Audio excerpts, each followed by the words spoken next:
Hey everyone. So I hate to do these in little bits, but I'm still practicing with YouTube and trying to get my little YouTube wheels on my buggy. So I appreciate your patience while I work through some of this learning and get an introductory bit up for you. So I spent, as I've said briefly, a lot of my childhood really not embodied. There were a lot of things I wanted to do as a kid, and I didn't trust my body, or I just felt like my body wasn't capable of doing certain things, and I was afraid to try. And so that was pretty much my experience growing up and well into my adulthood.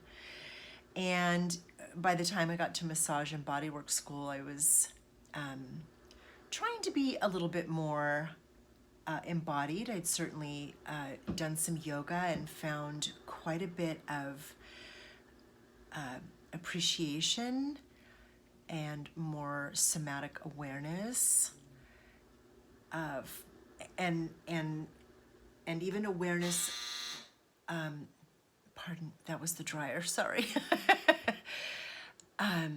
Awareness of areas in my body where I didn't have awareness, where I didn't have like a sense of my breath, or maybe one side of my body was stronger than the other.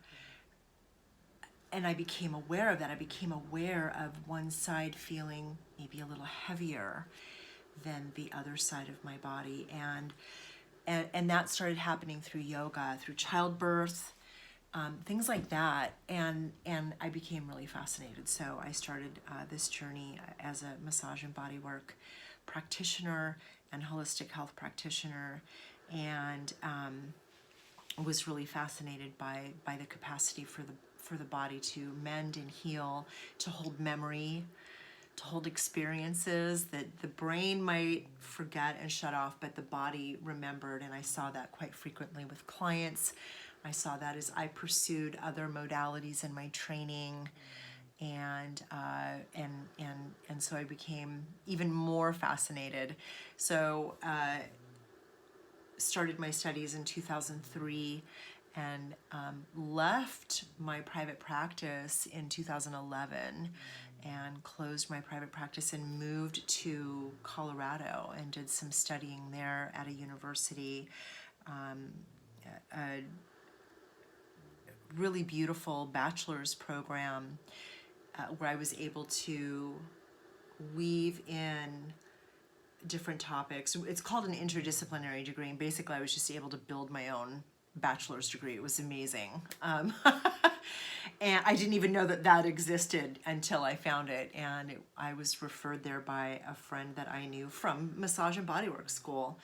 And so that was a real gift that she had been there and had done some learning, and saw a post that I had shared on a social media platform and said, you know what?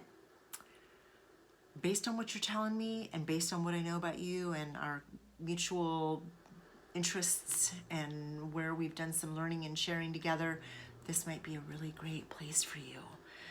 And so I looked into it, and that was in October of 2010.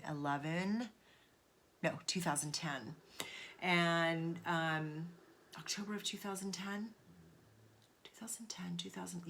October of 2010. And then so I made a plan for the following year, and I was accepted and started in the spring of 2012. And that whole year, 2011, I went back and to massage and bodywork school, and I got my associate's degree in 2011. I just wanted to touch base with that part of myself and that part of my education and be in that container, in that space one more time. And then I moved on to this other part of my journey. It was really exciting, and it was very challenging, and it was crazy, ugly, beautiful kind of a setting. And that was the deepest somatic exploration that I've ever done. And out of that came a bachelor's degree and a minor in art therapy and a book.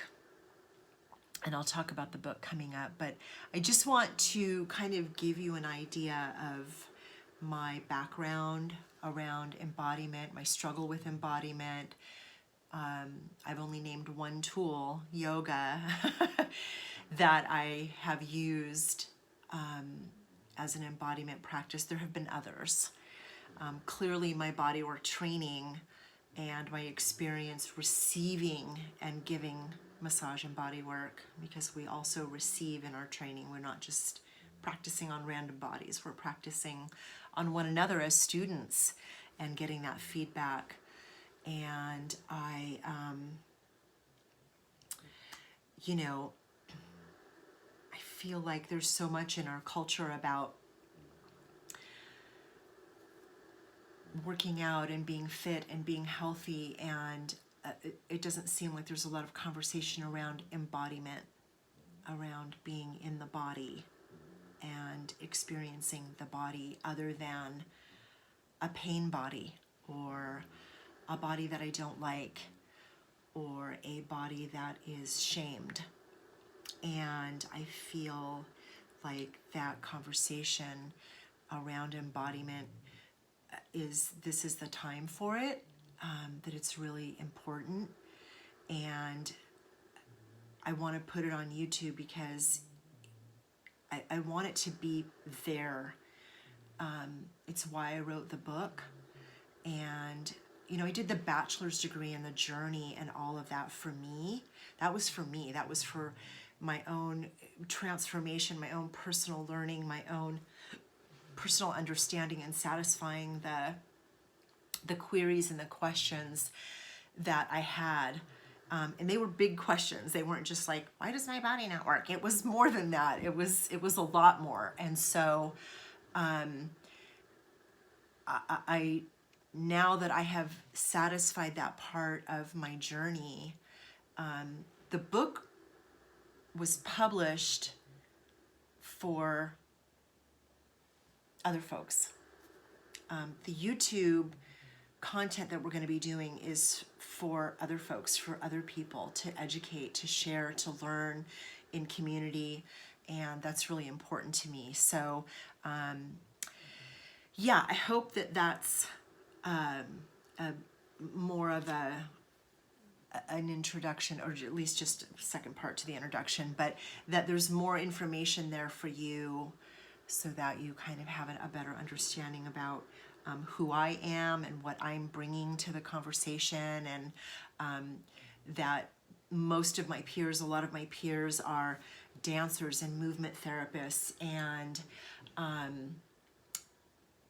art therapists and you know, practitioners using EMDR and CBT and, you know, all kinds of tools. I mean, there's so many tools out there. I have friends who are Ayurvedic practitioners and yoga teachers and other wisdom holders. And I, you know, the invitation is that we can all come together in community and talk about what we see, what we're seeing culturally, what we're seeing through the lens of what we're seeing regarding embodiment through the lens of research and researchers. I'm going to be poking holes in a lot of things because that's what I do. And so I'm looking forward to doing this. This is going to be long term. There's a longevity here. I'm so excited. I'm trying not to post videos every single day, and until I get this live thing sorted out, I'm just chomping at the bit. So I'm just really, really excited about doing this, and there will be other things too, and I will post a video about some of the other things that you will find on here that will come in, and that's kind of a deeper conversation, but there will be more to that, and there is a little bit of a trauma piece, and I'm gonna post a video up here shortly about the book that I wrote.